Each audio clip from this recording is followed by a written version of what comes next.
लिखिए अब जरा नेक्स्ट क्वेश्चन लिखिए। The time period of a block,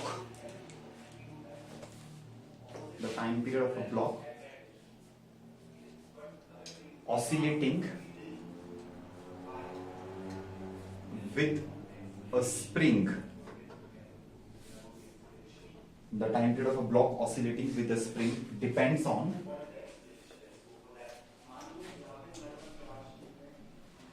on mass m of the block and spring constant k. Mass m of the block and spring constant k. Find out the expression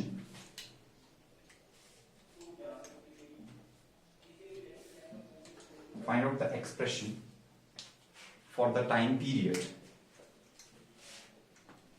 Find out the expression for the time period.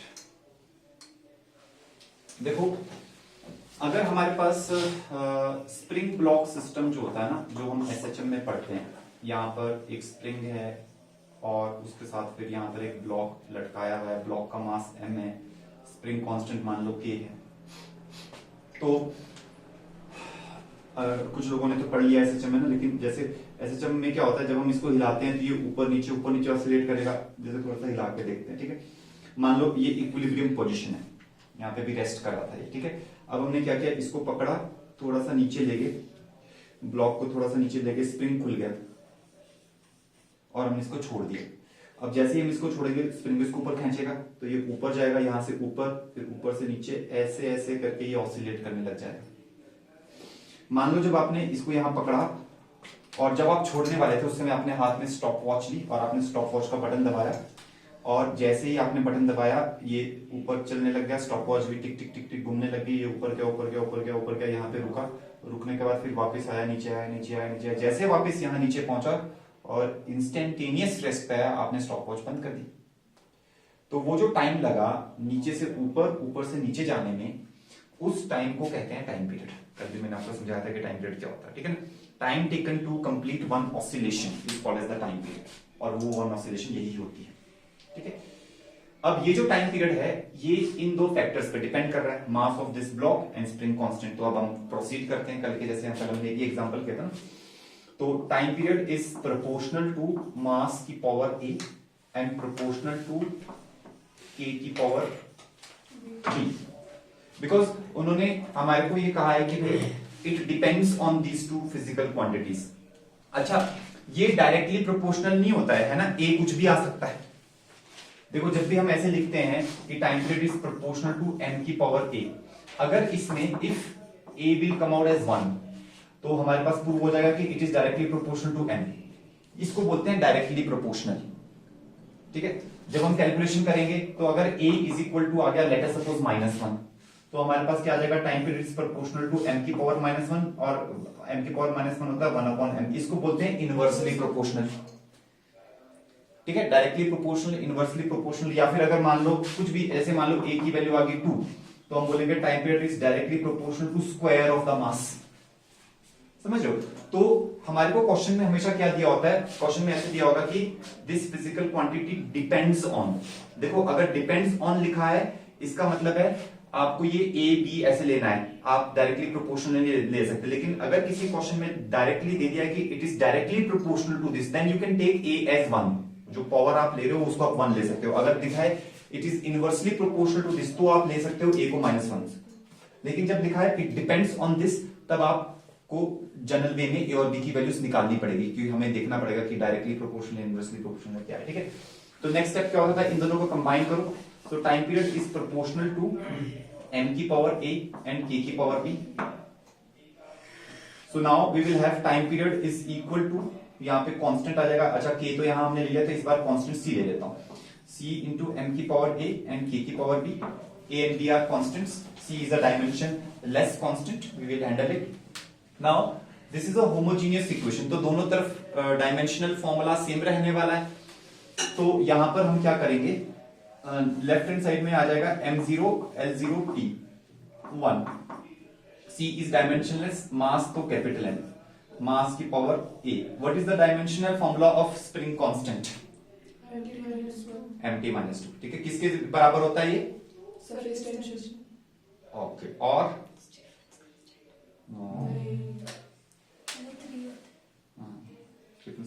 Surface tension mu not I square upon D. ये सब चीजें याद होनी चाहिए, ये सब अगर याद है तो बहुत फायदा होता है, ठीक है। That's good. तो ये आ जाएगा हमारे पास mt माइनस 2, ठीक है। mt minus 2 whole to the power of b।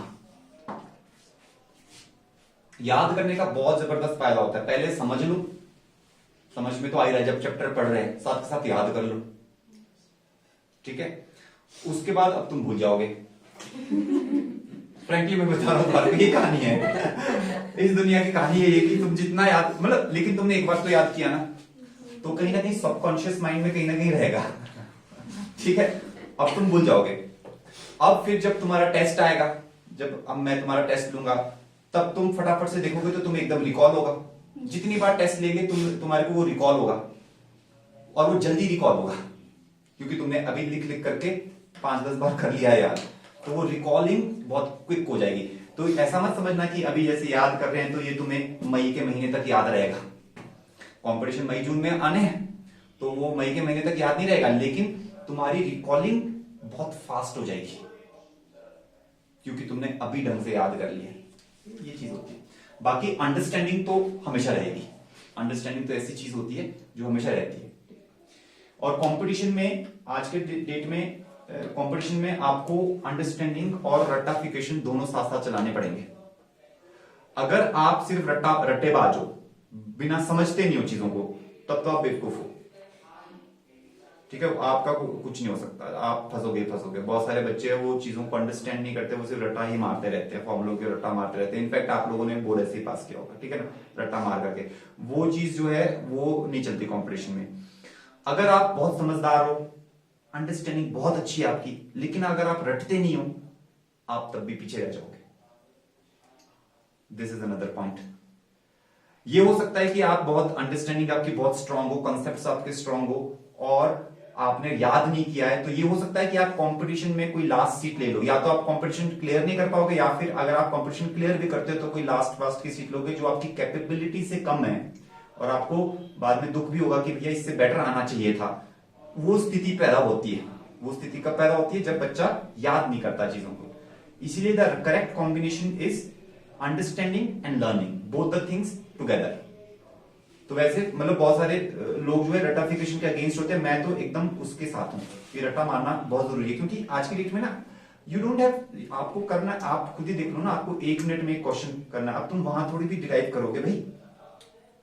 घर में तो तुम आराम से बैठ करके, यहाँ पे भी हम आराम से क्वेश्चन सॉल्व कर रहे होते हैं, यहाँ पे कोई प्रॉब्लम नहीं है। लेकिन जब आपको टेस्ट में बैठना पड़ेगा, आपको एक स्पीड मेंटेन करनी है। स्पीड मेंटेन करनी है तो आपके दिमाग से नॉलेज एकदम, फॉर्मुलेज एकदम फ्लो में आने चाहिए कि हाँ जी ये आ गया, फटाफट से ये आ गया, फटाफट से आ गया। तो वो कैसे आएंगे?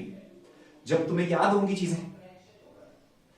अब अगर जैसे स्प्रिंग कांस्टेंट है, इन लड़कियों ने बोल दिया फटाफट से स्प्रिंग कांस्टेंट, ये नहीं तो फिर कर लगे होते F = kx, उसमें 10-15 सेकंड तो लगा ही देते ना, तो वो टाइम की बड़ी कीमत है एक्चुअली। इसीलिए अगर आपको हाईएस्ट कैपेबिलिटी पे जाना है, कि जो भी आपकी कैपेबिलिटी है उसके बेस्ट आप लो, हो सकता है वो कैपेबिलिटी बहुत तगड़ी भी हो, ना जाने क्या आप कर दो, ठीक है ना। तो वो आपको भी पता नहीं है एक्चुअली, ये चीजें पता नहीं चलती है कि आपकी कैपेबिलिटी क्या है। धीरे धीरे पता चलेगा, इट ग्रोज, ठीक है, विद टाइम तुम्हें पता चलेगा, ठीक है। मैं तो मानता हूं कि स्टूडेंट्स की कैपेबिलिटी इनफाइनाइट होती है, मेरा तो ये मानना है। ह्यूमन बीइंग की कैपेबिलिटीज जो है वो इनफाइनाइट है, वो कुछ भी हासिल कर सकता है, ठीक है। लेकिन वो ये स्ट्रेटेजी एक जो है हमारे को अपनानी चाहिए। तो स्ट्रेटेजी यही है कि पहले समझो और साथ के साथ रटो और बहुत सारी प्रैक्टिस करो। बस इतना सा करते चलो, इतना सा करते चलो सारे चैप्टरों के साथ। जब एग्जाम एकदम क्लोज आएंगे 10-15 दिन, उस समय जितना कुछ आपने लॉन्ग रन में रटा है वो सब एकदम से रिकॉल कर लेना, और फिर देखना मार्क्स एकदम से आएंगे। अदरवाइज अगर तुम अभी नहीं याद करोगे तो लास्ट के 15 दिन में भी तुम याद नहीं कर पाओगे। इम्पॉसिबल, इतना सारा सिलेबस है, 3-3 सब्जेक्ट्स है, कभी भी याद नहीं कर पाओगे। लेकिन अगर तुमने अभी से कुछ कुछ याद करके रख दिया तो लास्ट के 15 दिन में वो सब तुम एक बार जब रिवाइज करोगे, चाहे ये शॉर्ट नोट्स के जरिए रिवाइज करो या जो आपके कॉपीज में नोट्स है इसके जरिए रिवाइज करो, वो तुम एकदम से क्विकली तुम्हें रिकॉल हो जाएगा, तुम्हें बहुत ज्यादा टाइम नहीं लगेगा रटने में, ठीक है। तो इसीलिए बहुत जरूरी है अच्छा जी, अभी हम यहाँ पे सिंप्लीफिकेशन करते हैं। ये आ जाएगा m0 L0 T1 और यहाँ पे आएगा m की पावर a। अच्छा ये b अंदर जाएगा ब्रैकेट के, तो ये आ जाएगा m की पावर b एंड t की पावर -2b। अब यहाँ पे बेस सेम है तो पावर्स ऐड कर दो, तो m की power a plus b and t की पावर -2b और यहाँ पे m0 L0 t की पावर 1। अच्छा राइट हैंड साइड में भी L0 लिख दो, है ना। अब जो जो पावर्स हैं उनको हम इक्वेट करेंगे। लेफ्ट हैंड साइड में मास की पावर 0, वहां पे a प्लस b, तो आपके पास क्या आ जाएगा, आपके पास आ जाएगा a plus b is equal to 0 और लेंथ की पावर तो दोनों जगह पे 0 0 है, टाइम की पावर -2b और 1 है, तो आपके पास आ जाएगा -2b is equal to 1, -2b is equal to 1। तो यहां से क्या आ जाएगा, b इज इक्वल टू -1/2, ठीक है। और b अब यहां पे डालो तो a -1/2 इज इक्वल टू 0, तो a is equal to +1/2। a आ रहा है जी +1/2, b आ रहा है -1/2। इसके बाद क्या करते थे हम, इसके बाद जो है अब हम इसको यहां पर इस इक्वेशन में वापस सब्स्टिट्यूट करेंगे। ये इक्वेशन जो है इक्वेशन नंबर 1, इसमें वापस सब्स्टिट्यूट कर देते हैं। इसमें वापस सब्स्टिट्यूट करेंगे तो हमारे पास क्या आएगा, time period is equal to constant c, a to the power of 1/2, b to the power of -1/2, a to the power of 1/2, b to the power of -1/2। Sorry मैंने क्या उल्टा कर दिया, a b की तो वैल्यूज थी ना, m to the power of 1/2 and k to the power of -1/2। तो time period is equal to, ये k नीचे आ जाएगा, स्क्वायर रूट भी हो जाएगा k into under root of m by k, c into under root of m by k. तो बताओ Dimple c की वैल्यू क्या होती थी, तुमने कर लिया ऐसे।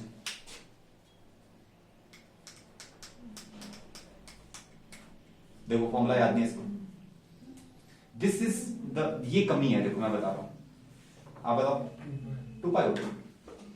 जब तक आपको चीजें याद नहीं होंगी, आपको समझ में आ भी जाए ना, उसका कोई कीमत नहीं है। तुम्हें सिर्फ एक इल्यूजन क्रिएट होगा कि तुम्हें आता है, लेकिन उस आने से तुम्हें फायदा नहीं होगा। समझ रहे हो बात को।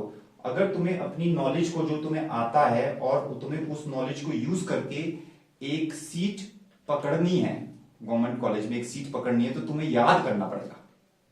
याद करना जो है ना, सबसे बोरिंग चीज लगती है स्टूडेंट को। सबसे अच्छी चीज स्टूडेंट को पता है क्या लगती है, क्लास में बैठे हैं, टीचर अपना पंडित सिखा रहा है, हमें आ रहा है, और खुश हो जाते हैं बच्चे। सबसे बढ़िया चीज लगती है। घर में सॉल्व करना अच्छा नहीं लगता, याद करना भी अच्छा नहीं लगता, और सबसे ज्यादा मेडिकल स्टूडेंट्स को आई थिंक बायो में याद करने में प्रॉब्लम बहुत ज्यादा आती है, और नॉन मेडिकल वालों को केमिस्ट्री में याद करने में आती है, inorganic and all these things, ठीक है। और मैं आपको बता रहा हूं वहीं पे मार खाते हैं। अभी जिस बायो स्टूडेंट का 300 नंबर नहीं आएंगे, वो तो बिल्कुल गधा ही है, मैं वैसे ही मानूंगा। अगर 360 में से किसी के 300 नहीं आते, गधी या गधा है। क्योंकि बेसिकली सीधी सी बात है यार, अरे 2 बुक्स हैं पतली पतली सी एनसीईआरटी की, अभी उसमें से आना है सारा पेपर। मुश्किल से कोई 1 या 2 क्वेश्चन, चलो मान लिया, आप बोल रहे हो चलो सर ये बाहर से आ गया, 1 2 रख लो, चलो मान लिया, ठीक है ना। लेकिन 98 to 99% तो वही आना है। अब तुम उसको भी याद करके 360 में से 360 नहीं ला पा रहे, और तुम्हें पढ़ते हुए 3 साल हो गए हैं, होने वाले हैं, ठीक है। अभी तुम सोच लो कि तुम किस लेवल के हो, ठीक बोल दिया। तुमको सोच लो, मतलब देखो, अगर तो बहुत मोटी मोटी बुक्स होती, जैसे वो प्रतीक है या फिर मोटी मोटी बुक्स, वो सब पढ़नी होती। पहले पहले ऐसा होता था। अभी एम्स का जब पेपर होता था ना पहले, तो एम्स के पेपर में थोड़ी भी यहां से आता था, तो मोटी मोटी बुक्स पढ़नी पड़ती थी, वो याद करनी पड़ती थी। तब तो हम भी माने कि यार नहीं, ये बड़ी परेशानी वाली बात है, ठीक है ना। लेकिन अब तो कोई, अब there is no excuse now, अब तो वही चीज है, अब तो कोई मुद्दा ही नहीं है। सिंपल सी बात ये कि तुम लोग एफर्ट नहीं कर रहे याद करने के लिए, you are not doing certain effort करना पड़ेगा। इसी ढंग से मेडिकल नॉन मेडिकल स्टूडेंट्स जो, वो मैथ्स और फिजिक्स में एनालिसिस होता है, याद करना भी कम होता है, केमिस्ट्री में याद करना ज्यादा होता है, तो वो क्या करते हैं, वो they are least bothered about inorganic, specially organic में चलो फिर भी थोड़ा लॉजिक लगा दिया, ठीक है, ऑर्गेनिक में भी थोड़ा सा याद करने का हो गया। वैसे तो टीचर्स तो ये बोलते कुछ याद करने का है नहीं, यू टॉक टू टीचर तो वो तो मेरे को बोलते कि सर केमिस्ट्री में तो कुछ रटने का है नहीं, सब कुछ अंडरस्टैंडिंग है, तो चलो ठीक है, मैं मान गया हूँ। लेकिन मैं बच्चों की बात मान रहा हूँ, बच्चे बोलते कि याद करने का, मैं तो तुम्हारा पक्ष ले रहा हूँ, ठीक है। तो वो जो है, अगर तुमने इनऑर्गेनिक और इनऑर्गेनिक अगर याद नहीं, अच्छा इनऑर्गेनिक इतना सिंपल आता है, सबसे सिंपल वही आता है एक्चुअली, लेकिन बच्चे ने याद ही नहीं किया होता, बस ये चीज होती है। तो हम लोगों को, मतलब तुम लोगों को ये हैबिट रखनी है, हर रोज कुछ ना कुछ याद करो। जिस तरीके से हर रोज क्लास लगा रहे हो, हर रोज कुछ ना कुछ न्यूमेरिकल सॉल्व कर रहे हो, हर रोज कुछ ना कुछ याद करो, चाहे 1 पेज करो, 2 पेज करो, 3 पेज करो, जो भी तुम्हारी कैपेबिलिटी, हर रोज कुछ ना कुछ याद करो। और दूसरी बात यह है कि याद करने के बाद ये एक्सपेक्ट मत करना कि वो तुम्हें लाइफ टाइम याद रहेगा, क्योंकि याद जब भी हम करते हैं हमारी मेमोरी में वो नहीं जाता। लेकिन जब तक कंपटीशन नहीं आता, हर रोज कुछ ना कुछ याद करते रहो। जब लास्ट का 1 महीना आएगा या 15 दिन बीतेंगे, तब तक तुमने हर रोज कुछ ना कुछ पहले से याद किया होगा, अब तुम्हारी रिकॉल एकदम से क्विकली होगा और तुम लास्ट के 1 महीने में बहुत आगे निकल जाओगे। आज की डेट में क्या है ना, अभी तो कंपटीशन आने में कई महीने पड़े, तो आज यू आर रिलैक्स्ड। अभी लास्ट का जब 1 महीना आएगा, तब तुम्हारे अंदर भी कुछ होने लगेगा होता है ना, कुछ ना कुछ होने लगेगा, ठीक है, दिल धड़कने लगेगा, ठीक है ना, तो कुछ ना कुछ होने लगेगा, फिर तुम्हें लगेगा अब मैं क्या करूं। उस समय जो है तुम फर्स्ट, अगर तुमने पहले का याद किया होगा और तुम किताबें खोलोगे तो तुम्हें मजा आएगा, अरे तुम्हें को याद है, फटाफट से तुम्हारा कॉन्फिडेंस बढ़ जाएगा। और अगर तुमने किताबें खोली और नई सी लगी फिर तुम फ्रस्ट्रेट हो जाओगे। सारी फिलॉसफी है। हम लोगों को अंदर जोश तब आता है जब 1 महीना बचा होगा या 15 दिन बचे होंगे, तब हमारे अंदर आएगा भैया आज तो कुछ कर ही लेता हूँ या कर ही लेती हूँ। वो जोश किसी काम का है नहीं है, क्योंकि तुमने पिछले 6-7 महीने में कोई काम नहीं किया हुआ, तो 6-7 महीने में सिर्फ क्लास में बैठे हो, उससे कुछ फायदा नहीं। 6-7 महीने में हर रोज कुछ ना कुछ याद करते रहो, तब जाकर के जो है आएंगे नंबर आएंगे, ठीक है। ऐसा नहीं है नंबर बहुत जबरदस्त आ सकते हैं, मतलब इतना तो मैं आपको बता दूं, जेईई मेंस और नीट में तो फुल आ जा सकते हैं। 6 महीने में बिल्कुल आ जा सकते हैं। बच्चे बहुत, आप स्टूडेंट से हार्ड वर्क करो, 6 महीने में सब कुछ समझो और याद करो। समझने के लिए 6 महीने बहुत अच्छे हैं, बहुत है, याद करने के लिए भी काफी है, और प्रैक्टिस करो, क्यों नहीं आ सकते, फुल मार्क्स लाए जा सकते हैं। जेईई एडवांस में इट इज लिटिल टफ, ठीक है, वहां पे तो आए नहीं है, लेकिन जेईई आप देख लो ना, नीट में बच्चे फुल ला रहे हैं बेसिकली, ठीक है। दे आर, वो क्या है, they are like you people only, तुम्हारे साथ के ही है। और जेईई मेंस में भी बच्चे फुल ला रहे हैं, तो वो देखो, दूसरे बच्चों से मोटिवेशन लो। तो ये चीज है, मतलब चीजें याद करनी पड़ेगी, है ना। डिम्पल तुम्हें याद नहीं है 2 पाई चलो ठीक है, नेक्स्ट क्वेश्चन लिखिए जरा।